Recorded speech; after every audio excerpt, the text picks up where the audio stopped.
If you saw a kid, about 18 months old, wasn't speaking, you're a little concerned he might be autistic. We're certainly not going to make the diagnosis then. What would you look at from your specialty point of view that say, maybe I have a little concern about the kid? Because some kid not speaking doesn't mean you're autistic. It could be a little delayed in speak. What would be the signs you would look for? Yeah, it's not actually the it's not actually the language that's the indicator at that point. I mean, obviously, as the child is older, then it becomes the language. But at the young level, I would probably look right to the socialization. Now, obviously, they're also not necessarily playing at that point, but I would look to the emotional interplay between adults in the environment and this child to see for any pointing skills. Does he point? How does this child make his wants and needs known? The eye contact. Is he looking at faces? Is he looking more at objects than at faces? That would be a problem. Is he showing interest in the environment? Interest, not the physical environment. You're talking about some expressive language. He's expressing himself. He's reaching out to you. I would look at the nonverbal expressive language would probably be very important to me. The pointing, the ability to share, the emotional reciprocity, sharing if the student finds something funny, that he also glances at an adult to see if the adult finds something else funny. The reading of emotions between people. If the parent looks scared, does the child also read that emotion and look scared? And also I would look at the behaviors. Any incidents of the repetitive stereotypic movements such as hand flapping, running in a circle, a small circle, body tensing, and also just the fact that they're doing it alone and that they're doing it exclusively, that they're doing it to the exclusion of other more appropriate play.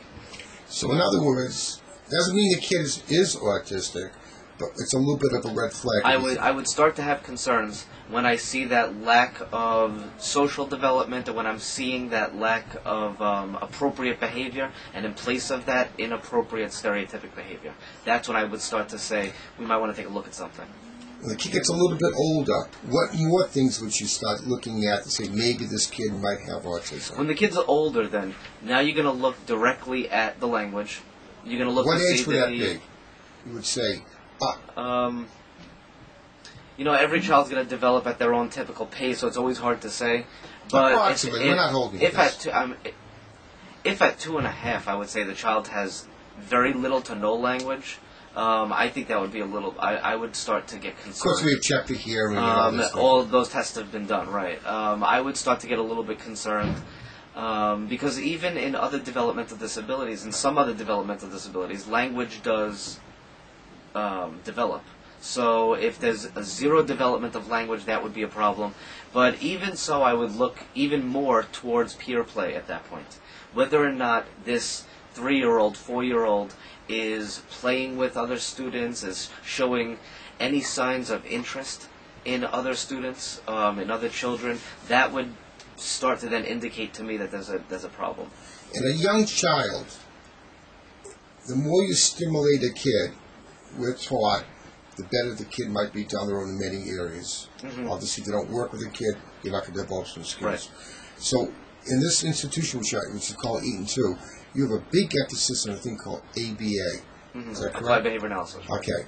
Now, from your experience, if you did this to a lot of these kids, what percentage of kids do you think you could take maybe could end up being autistic that maybe you can get into the mainstream? Do you have any idea? That I don't know. Yeah, that I don't know. 10, 20, 30%? Yeah. I would say the numbers are lower than that. But there is... They make you a lot better. Yes, there's always progress. There's always... we look at internal progress to the student, not necessarily mainstream rates. Because even when you talk mainstream,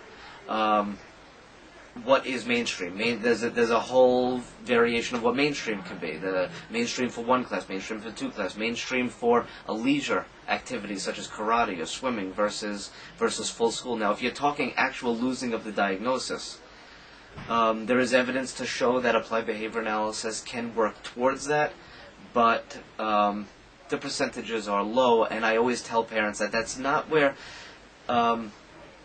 they should act. They should make their actions as if that is their goal. However, that should not be their goal. So in other words, it won't hurt the kid. You might help the kid with things like ABA, but there's no guarantee in any of this is going to work. The more intense, the better. And currently, applied behavior analysis is the only technique or psychological educational theory, whatever you want to call it. It is the only technique that has actually been shown to work to improve skills in children with autism, research-based. Yeah, it's as good as probably the person doing it too, isn't it? You do need good training. So you need training in applied behavior analysis to do it. However, you really can train the parent. You could train the parent. I always tell parents that they need to use their resources. So get a good consultant that knows applied behavior analysis, that can not run your programs, but modify and develop your programming for your student, your child. However, use your resources. Get relatives that you know. Get high school students.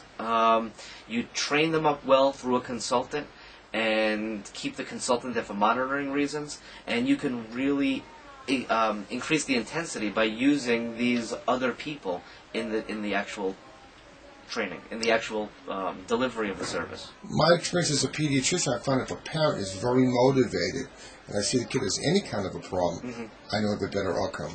So Yeah. the real hero is going to be the parent. Parent motivate. Keep in mind, even if you have a top-notch school program, you got a school program for maximum 6 hours per day.